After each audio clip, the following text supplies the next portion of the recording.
Gikalingawan karon ang usa ka traffic enforcer sa Zamboanga City tungod sa iyang mga dancing moves samtang nagmando sa trapiko. Aniya ang dugang detalye. Gikalingawan karon sa mga netizen kining usa ka dancing traffic enforcer sa Zamboanga City. Daghan ang nahimuot sa iyang dance move samtang nagmando kini sa trapiko sa intersection sa Governor Camins Barangay Canilara sa Zamboanga City. To the moon, road trip, boom boom, skr skr, zoom zoom. Siya si Romeo Robles Jr., 46 anyos.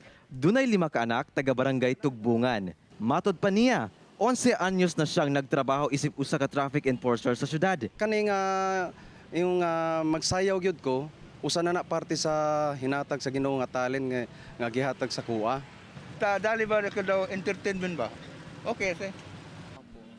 Aminado ang uploader sa video ang third-year college student nga si Rex Andre Gabonada nga nalingaw siya sa maong traffic enforcer hinungdan nga iya kining gikuhaan og video.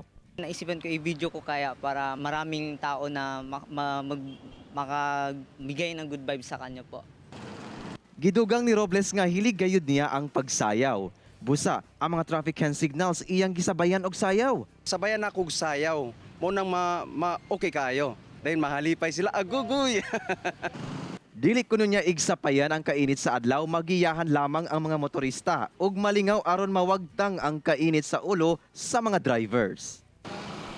Kauban si Sim Romero sa kamera, ako si Efren Mamak para sa One Mindanao.